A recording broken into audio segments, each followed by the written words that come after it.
ডাকসুর প্রতি এই ছাত্র জনতার, এই শিক্ষার্থীদের যে বিরাট আস্থা এবং ভালোবাসার এক বিরাট অভূতপূর্ব সাড়া আপনাদেরকে দিয়েছে, সাদিক কাইমদেরকে দিয়েছে, এই জন্য দিয়েছে আপনারা অন্যায়ের বিরুদ্ধে মাথা উঁচু করে থাকবেন। 2006 সালে 28 অক্টোবর এই ঢাকা বিশ্ববিদ্যালয় থেকেও শিক্ষার্থীরা সেদিন পল্টনে গিয়ে কিন্তু মাথা উঁচু করে দাঁড়িয়েছিল। আপনারা কোনো অন্যায়কারীর কাছে মাথা নত করে ঢাকা বিশ্ববিদ্যালয়ের শিক্ষার্থীদের দেওয়া সমর্থনকে আপনারা অপমান করবেন না, কোনো অন্যায়ের কাছে আপনারা মাথা নত করবেন না। মাওলানা মতিউর রহমান নিজামী তৎকালীন আমিরে জামাত মঞ্চে উঠে বক্তব্য শুরু করেন, তখন পাশে নির্মাণাধীন একটি বিল্ডিং থেকে বৃষ্টির মতো গুলি এবং বোমা নিক্ষেপ করা শুরু করেন। নিজামী ভাই সেদিন দ্ব্যর্থহীন কণ্ঠে বলেছিলেন, আমার একজন সহকর্মী যদি জীবন বাজি রেখে এই ফেসিবাদ, এই আওয়ামী লীগের বিরুদ্ধে রাস্তায় দাঁড়িয়ে জীবন দিতে পারে, আমি মতিউর রহমান নিজামীর মূল্য তার জীবনের যে কোনো অংশে বেশি হতে পারে না। আমি দাঁড়িয়েছি, আমি বক্তব্য শেষ করি, তারপর চেয়ারে বসব। সুতরাং আমাদেরকে কেউ যখন ভয় দেখায় তখন সত্যি আমাদের হাসি পায় যে আমাদের একজন কর্মীও ভয় পায় না, আমাদের নেতাও ভয় পায় না। আমাদের যে সমস্ত ভাইয়েরা 2006 সালের 28 অক্টোবর জীবন দিয়েছে, আমি আজকে এখানে দাবি করতে চাই 2024 সালের জুলাই আগস্টের মতো এই শহীদ ভাইদেরকেও ইতিহাসের পাতায় তাদেরকে ধারণ করার জন্য সরকারের পক্ষ থেকে স্বীকৃতি প্রয়োজন। আসসালামু আলাইকুম রহমতুল্লাহি ওয়া বারাকাতুহু। প্রথমে ধন্যবাদ জানাই, আজকে প্রায় 20 বছর পর আমরা উন্মুক্ত একটা পরিবেশে 2006 সালের 28 অক্টোবরের ভয়াবহতা নিয়ে কথা বলার সুযোগ অর্জন করেছি। যে সমস্ত শহীদ এবং আহতদের বিনিময়ে আমরা তাদেরকেও আজকে বিশেষভাবে স্মরণ করছি, কারণ এটা অত্যন্ত ন্যাক্কারজনক ছিল যে এই 2006 সালের 28 অক্টোবরের এই আলোচনা করতে গিয়ে আমাদের অসংখ্য ভাইকে গ্রেপ্তার হতে হয়েছে। 2006 সালে 28 অক্টোবরের বিচার চাইতে গিয়ে আমাদের অসংখ্য ভাইকে রিমান্ডে নিয়ে পঙ্গুত্ব বরণ করতে হয়েছে।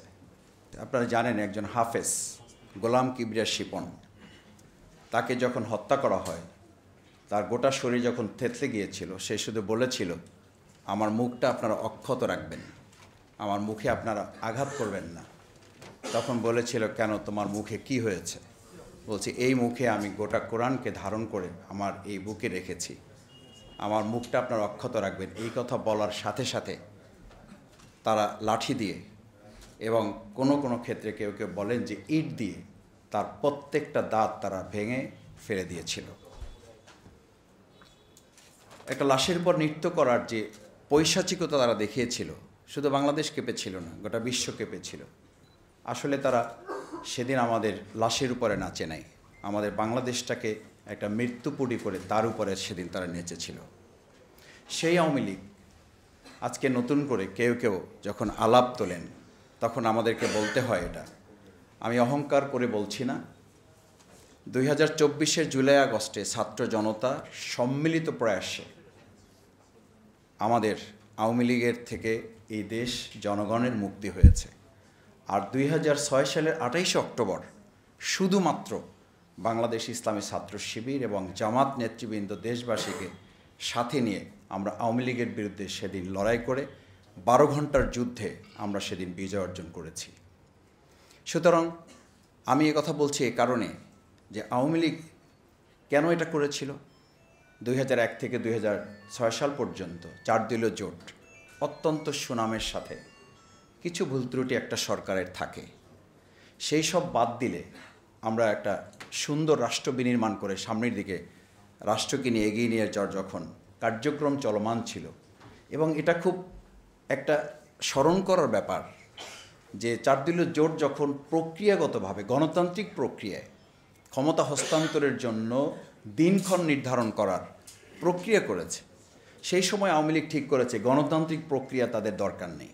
আমি একটা কথা মাঝে মধ্যে বলি, আওয়ামী লীগ হচ্ছে সেই দল, যেই দল শুধুমাত্র ক্ষমতা গণতান্ত্রিক প্রক্রিয়ায় ছাড়ে যে না তা না, গণতান্ত্রিক প্রক্রিয়ায় কাউকে ক্ষমতা ছাড়তেও দেয় না, তার নাম হচ্ছে আওয়ামী লীগ। এবং ছাড়তে দেবে না বলেই তারা আমাদের বিরুদ্ধে সেদিন হামলা করে এই গণতান্ত্রিক প্রক্রিয়াটাকেই তারা ধ্বংস করার চেষ্টা করেছে। এই জন্য তাদের মাথায় ছিল, যদি আজকে গণতান্ত্রিক প্রক্রিয়ায় আমরা ক্ষমতা গ্রহণ করি বা এই ক্ষমতার পালাবদল হয়, তাহলে আমাদের ইতিহাসের পাতায় ক্ষমতা পরিবর্তনটাকে এই গণতান্ত্রিক প্রক্রিয়ায় নিতে হবে। এটা তারা চায় নাই। সেজন্য গণতান্ত্রিক প্রক্রিয়া ক্ষমতা পরিবর্তনটাকে তারা গ্রহণ করতে পারে নাই। দ্বিতীয় হচ্ছে, সম্মানিত সুধীমণ্ডলী, শিক্ষার্থীবৃন্দ, আপনাদের নিশ্চয়ই মনে থাকার কথা, সেদিন তারা হামলা করে আমাদের ঢাকাতেই শুধুমাত্র 13 জন ভাইকে শহীদ করেছে।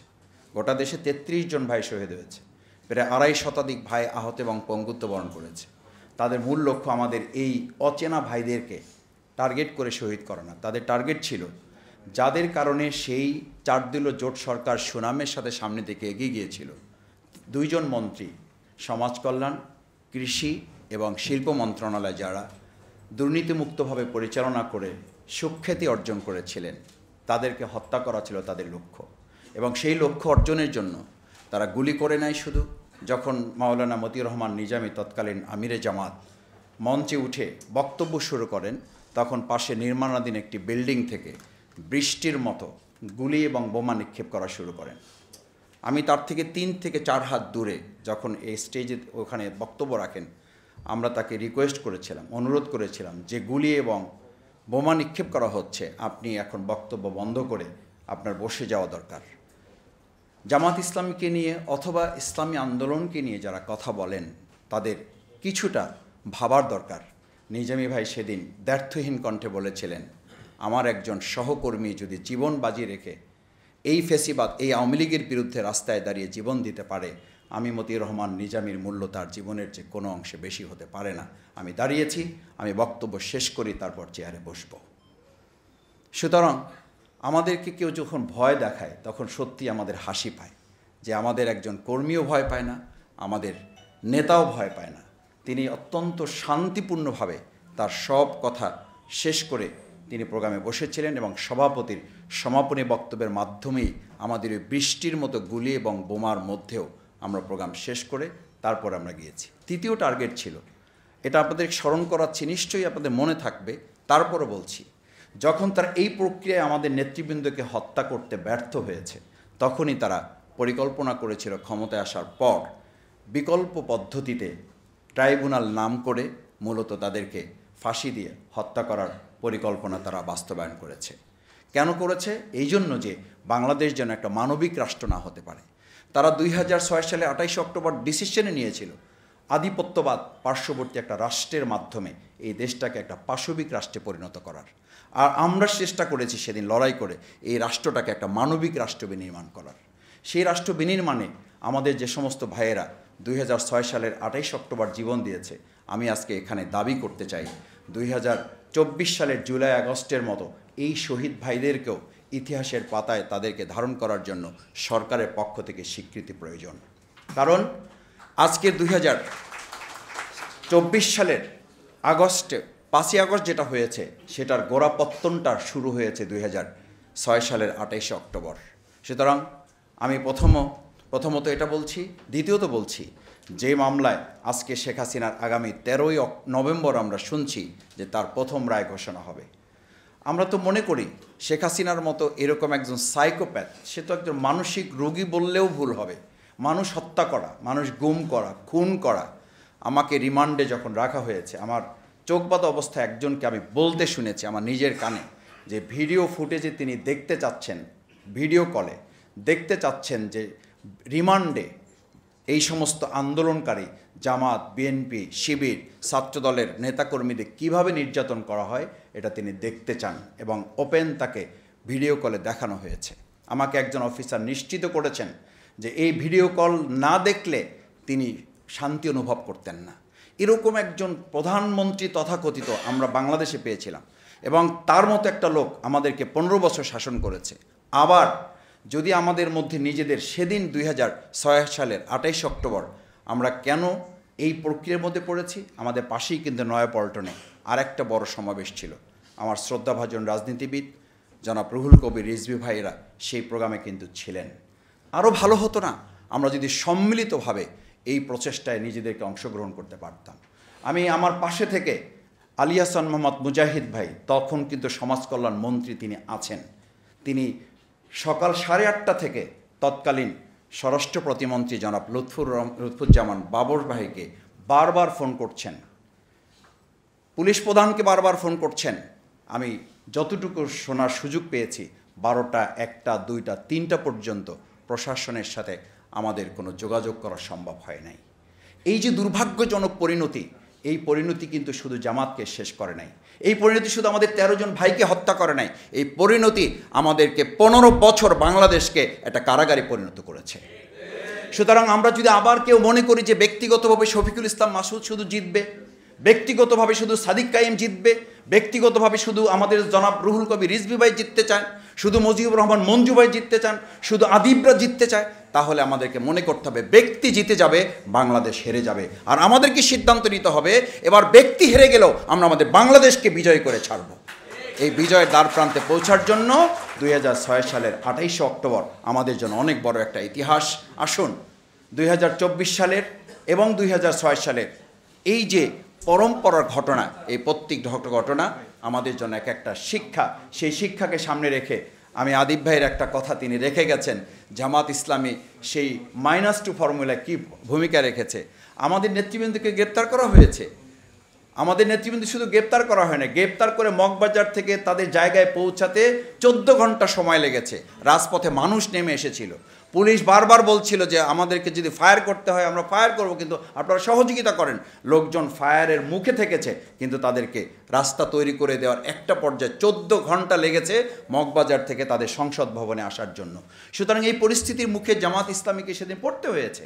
আমরা এই সমস্ত পরিস্থিতি মোকাবেলা করেছি। আমরা বলেছি রাজনীতির উপর আঘাত, রাজনৈতিক নেতৃবৃন্দের উপর আঘাত, বাংলাদেশের উপর আঘাতেরই সামিল। সুতরাং জাতীয় ঐক্যের এই প্রাচীর যদি নির্মাণ করা সেদিনও সম্ভব হতো, আমার মন বলে 15 বছর বাংলাদেশকে কারাগারে হয়তো পরিণত নাও করতে হইতে পারত।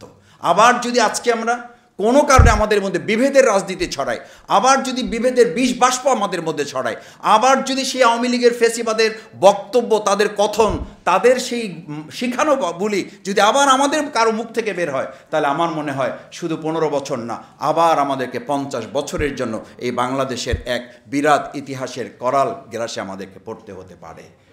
সেই জায়গায় আসুন আমরা সবাই মিলে সচেতনতার সাথে, রাজনৈতিক জায়গায় আমাদের ভিন্নতা থাকুক, আমরা যেন দেশকে ধারণ করতে পারি, আমরা যেন দেশের স্বাধীনতা সার্বভৌমত্বকে ধারণ করতে পারি, আমরা যেন আমাদের প্রিয় দেশের জনগণের সম্মান মর্যাদাকে ধারণ করতে পারি। আমি শুধু ডাকসুকে একটা অনুরোধ করে আমার কথা শেষ করতে চাই। ডাকসুর প্রতি এই ছাত্র জনতার, এই শিক্ষার্থীদের যে বিরাট আস্থা এবং ভালোবাসার এক বিরাট অভূতপূর্ব সাড়া আপনাদেরকে দিয়েছে, সাদিক কায়েমদেরকে দিয়েছে, এই জন্য দিয়েছে আপনারা অন্যায়ের বিরুদ্ধে মাথা উঁচু করে থাকবেন। 2006 সালে 28 অক্টোবর এই ঢাকা বিশ্ববিদ্যালয় থেকেও শিক্ষার্থীরা সেদিন পল্টনে গিয়ে কিন্তু মাথা উঁচু করে দাঁড়িয়েছিল। আপনারা কোনো অন্যায়কারীর কাছে মাথা নত করে ঢাকা বিশ্ববিদ্যালয়ে শিক্ষার্থীদের দেওয়া সমর্থনকে আপনারা অপমান করবেন না, কোনো অন্যায়ের কাছে আপনারা মাথা নত করবেন না। আমি দেখতে পাচ্ছি যখনই কোনো ভালো কাজ এই ডাকসু করার উদ্যোগ নিচ্ছে, ডানে বামে থেকে কেউ কেউ শিয়ালের মতো হুক্কা হুয়া তুলে এই ভালো কাজগুলোকে আড়াল করার চেষ্টা করছেন। আমি বিশ্বাস করি শিক্ষার্থীরা সেদিন ডাকসু নির্বাচনে যেমন শিশাডালা প্রাচীর করে তুলে অন্যায়ের বিরুদ্ধে দাঁড়িয়েছিল, প্রত্যেকটি অন্যায়ের বিরুদ্ধে এই বিশ্ববিদ্যালয়ের শিক্ষার্থীরা দাঁড়িয়ে থেকে প্রত্যেকটা ন্যায়ের মানদণ্ড হিসাবে, প্ল্যাটফর্ম হিসাবে, একটা প্ল্যানভূমি হিসাবে এই ঢাকা বিশ্ববিদ্যালয় বাংলাদেশের জন্য মাইলফলক হবে। সেই প্রত্যাশা, সেই আহ্বান ডাকসুর প্রতি রেখে, শিক্ষার্থীদের প্রতি রেখে এবং আমার শ্রদ্ধাভাজন শিক্ষক মণ্ডলী যারা আছেন, আমরা সবাই মিলে আমাদের এই দেশটাকে গড়ে তুলব, সেই আহ্বান জানিয়ে আমার কথা শেষ করছি। আল্লাহ হাফেজ। বাংলাদেশ জিন্দাবাদ, বাংলাদেশ জামাত ইসলামী জিন্দাবাদ। আজকের ডাকসু আয়োজন করেছে, ডাকসুকে আবারও কৃতজ্ঞতা, অভিনন্দন জানিয়ে আমার কথা শেষ করছি।